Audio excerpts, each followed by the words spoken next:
नमस्कार, श्री स्वामी समर्थ. रोज रोज नाश्त्याला काय नवीन बनवायचं असा प्रश्न आपल्या सगळ्यांनाच पडतो. त्यामुळे आमच्या घरात बनणारा एक साधा सोप्पा असा पराठा मी आज बनवत आहे, जो नाश्त्यासाठी एक उत्तम उपाय आहे. तर त्यासाठी मी कणिक घेतली आहे. त्यामध्ये थोडंसं चवीपुरतं मीठ घातलं आहे आणि पाणी आणि तेल घालून जशी आपण रेग्युलर पोळ्यांना भिजवतो तशी कणिक भिजवून घेतली आहे. आता ही कणिक थोडा वेळ आपल्याला अशीच तिंबायला ठेवून द्यायची आहे.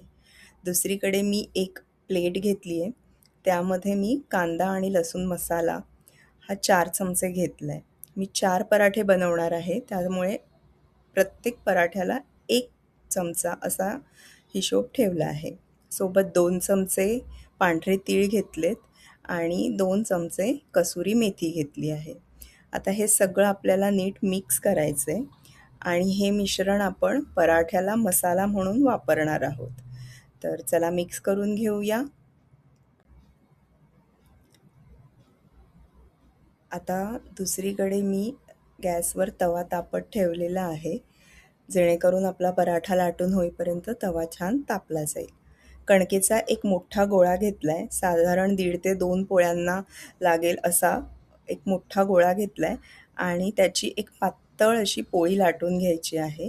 जेवढी मॅक्सिमम लाटता येईल अशी पातळ आपण लाटून घेणार आहोत. कारण आपण जसा लच्छा पराठा बनवतो त्या पद्धतीने हा पराठा आपण बनवणार आहोत. त्यामुळे सुरुवातीला लाटताना आपल्याला पोळी ही पातळ लाटायची आहे. अशी छान पातळ गोलाकार मी पोळी लाटून घेतली आहे. आता ह्याच्यावर एक पळी तेल घेऊन ते सगळ्या बाजूने नीट असं पसरवून घ्यायचं आहे. सगळ्या कडेला तेल व्यवस्थित लागलं गेलं पाहिजे. तेल छान पसरवलं की मग त्याच्यावर आपण जो मसाला तयार करून ठेवला होता ना, तो मसाला थोडा थोडा असा सगळ्या बाजूंना पसरवून घ्यायचा आहे. सग तीळ, मेथी आणि मसाला ह्याचं जे मिश्रण आहे ते एकत्रितरित्या खूप छान लागतं, टेस्टी लागतं. कांदा लसूण मसाल्यामध्ये मीठ ऑलरेडी असतं, त्यामुळे मीठ घालायची गरज नाही.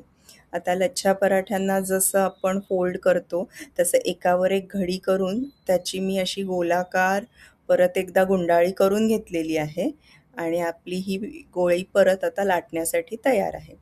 परत आपण कोरड्या पिठामध्ये हा बनवलेला गोळा बुडवून घ्यायचा आणि आता मात्र आपल्याला हलक्या हलक्या हाताने हा पराठा लाटायचा आहे. लाटताना कडेकडेने लाटायचा, म्हणजे ना भाजताना त्याला छान पदर सुटतात. आणि आता हा थोडासा जाडच ठेवायचा. त्यातला जो मसाला आहे तो असा मस्त दिसतो मधून. त्याचे जे लेयर्स आहेत ते हळूहळू उलगडतात, त्यातून मग मसाला बाहेर येतो. चवीला तेव्हा खूप छान लागतो. चला, तवा आता गरम झाला आहे, त्याच्यावर पराठा घालून घेतला. एका बाजूने अगदी 2 ते 5 सेकंद भाजल्यावर लगेचच पलटायचं आहे. आणि त्यानंतर साजूक तूप घालून एका बाजूने आधी व्यवस्थित शेकवून घ्यायचे आणि शेकवताना हलक्या हलक्या हाताने दाबायचं आहे. हलकं हलकं दाबल्याने होतं काय, की आपण जे लेयर्समध्ये लाटलेलं आहे ना, ते लेयर्स हळू व्यवस्थित सुटत जातात. आता दुसऱ्या बाजूला पलटवून पुन्हा साजूक तूप लावून घेतलंय आणि ह्या बाजूने सुद्धा व्यवस्थित तो भाजून घ्यायचा आहे. जास्त वेळा पलटायची गरज नाही आहे आणि पराठा छान शेकून तयार आहे. मऊ राहतो आणि त्याचे आत्ताच बघू शकता छान लेयर सुटलेले आहेत. ती कांदा लसूण मसाला घातल्याने छान चव येते.